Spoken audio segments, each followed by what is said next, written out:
Gimana caranya kita kalau punya keinginan, punya himmah, punya goals dalam hidup kita, gak serumit istri Imron, hal sepele aja. Allah kabulkan, Allah harus lagi. Gak apa-apa, yang penting gak bangun. Pengen apa kuliah, ngambil jurusan A, B, C, gak apa-apa, gak harus semuanya jurusan agama kan. Ada ilmu syariat, ada ilmu sains. Dan dua-duanya itu bisa jadi ilmu dunia, bisa jadi ilmu akhirat. Karena ilmu akhirat itu bukan ilmu agama, ilmu dunia itu ilmu sains bukan. Ilmu dunia akhirat itu tergantung niatnya buat apa. Orang belajar sains kalau niatnya untuk suatu kebaikan itu ilmu akhirat loh. Makanya libatkan Allah dalam niat kita. Saya belajar desain karena saya pengen bantu dakwah lewat desain.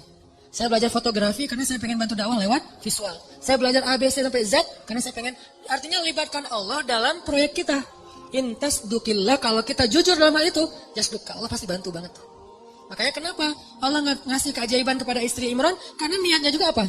Pengen berkhidmat ke rumah Allah. Tapi kalau pengen bangga-banggaan doang mungkin gak akan diwujudkan sama Allah. Satu tipnya kalau kita pengen life goals kita tuh jadi banget, maka coba libatin Allah dalam niat kita. Ini dan tapi kan nggak bisa bohong ya sama Allah ya. Karena kalau kita bohong sama Allah gimana? Yukhadi'una Allah walladzina amanu wa ma yakhda'una illa anfusahum wa ma yash'urun. Allah tahu banget lah. Kita mau bohong, mau jujur tahu banget. Wa asirru qawlakum aw jahru bih innahu alimun bidzatis sudur. Jadi sama Allah tuh nggak ada gunanya kita bohong. Sama manusia dosa tapi kadang untung. Secara dunia ya, dosa berbohong tapi kadang-kadang untungin dunia kita. Tapi sama Allah nggak bisa karena dia nggak akan ketipu sama kita. Alimun bidzatis sudur, sangat tahu segala yang tersembunyi dalam hati kita. Jadi kalau kita jujur kepada Allah dalam satu goals, dalam satu kepengennya kita, harapan kita, himmah kita, karena kita pengen ada urusannya dengan Allah, pengen dapat ridha Allah, pengen apa dengan Allah, maka Allah pasti akan bantu. Teman-teman yang dirahmati Allah, tadi ya yang pertama, kalau kita pengen life goals kita, kepengennya kita, harapan-harapan kita sebesar apapun, tetap mungkin banget untuk terwujud karena Allah nggak ada yang nggak mungkin di sisinya.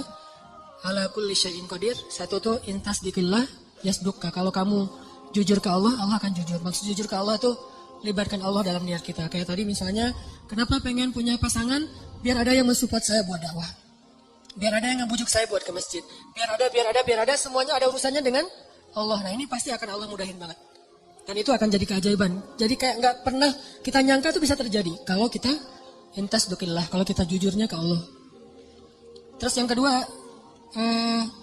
jangan sampai apa yang kita inginkan itu sekedar khawatir. Jadi niat itu teman-teman ada dua. Ada khawatir, ada azam. Apa beda khawatir dengan azam? Khawatir itu bahasa Arab yang terus diserap jadi bahasa Indonesia khawatir. Khawatir itu aslinya artinya adalah keinginan yang terlintas sebentar terus hilang lagi, itu khawatir. Misalnya kita ngelihat ada di histori kita gitu, ada anak hafal Quran 30 juz usia 7 tahun. Duh, pengennya kayak gini. Dah. Lihat lagi nanti ada yang traveling kemana gitu Raja Ampat. Aduh, pengennya jalan-jalan kayak gini. Lihat lagi nanti ada yang ternyata baru beli mobil baru. Aduh, pengen mobil kayak gini. Lihat lagi ada yang baru selesai custom cafe racer. Aduh, pengen punya motor kayak gini. Gonta-ganti terus tuh keinginannya. Ini namanya khawatir. Gak ada satupun yang akan terwujud. Dan kalau itu kebaikan pun tidak ada yang berpahala. Kenapa? Karena dia cuma terlintas.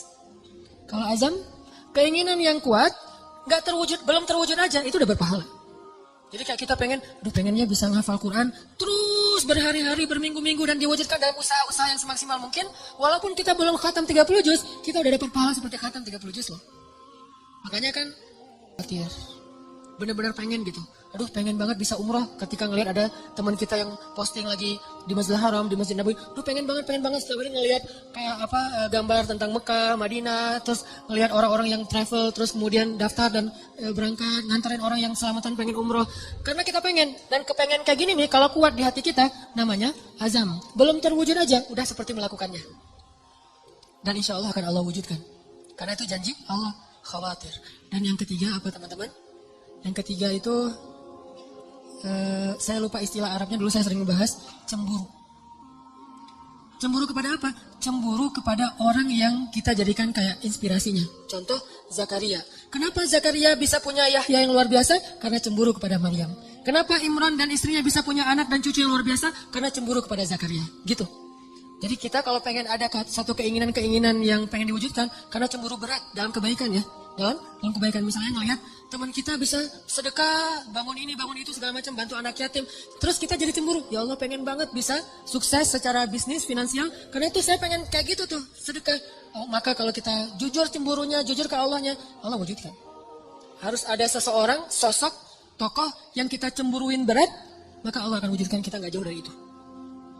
Sama kayak dulu ibu saya tuh, kan saya pernah cerita, pas lagi ngandung saya, berapa bulan dalam kandungan, di Aceh itu ada musabakoh tingkat nasional ke-17 kalau nggak salah. Ke-8 kalau nggak salah, di Aceh, di Banda Aceh.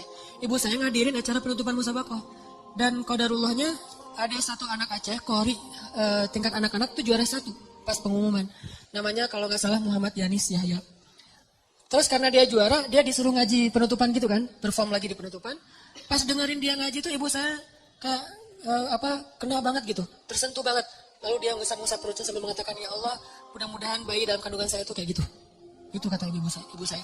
Mudah-mudahan bayi dalam kandungan saya ini kayak gitu. 12 tahun kemudian, waktu itu Yanis usianya 12 tahun. 12 tahun kemudian, ada musabakoh tingkat nasional di Pekanbaru.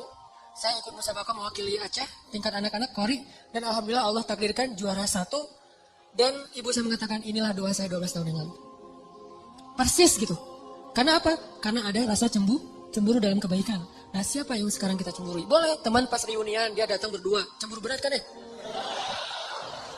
Apalagi ada cerita dulu tuh, mantan ternyata. Pengen banget gini, ya Allah gimana nih caranya? Memang gak ada yang lain yang kayak gini. Berat, cemburu yang luar biasa. Bukan cemburu karena happy-nya, seru-seruannya. Tapi karena mungkin mereka berdua tuh sekarang kelihatan rukun, soleh-soleha, diberikan anak yang soleh-soleha yang luar biasa. Cemburu yang melibatkan Allah, maka Allah akan wujudkan itu. Seperti cemburunya istri Imran kepada Zakaria dan cemburunya Zakaria kepada Maryam. 3 ini. Jujur sama Allah, libatin Allah. Terus yang kedua, apa tadi itu? Azam, jangan khawatir. Keinginan itu harus kuat, jangan loncat-loncat, jangan ganti-ganti. Dan yang ketiga adalah cemburu. Sama kayak orang yang pengen banget ketemu dengan ulama siapa gitu kan ya. Karena azamnya kuat, diikhtiarkan dengan istighfar, dengan apa, akhirnya ketemu. Ini mudah-mudahan ini bermanfaat. Barakallahu li wa lakum. Mari kita tutup dengan sama-sama berdoa kepada Allah. Mudah-mudahan Allah wujudkan semua harapan-harapan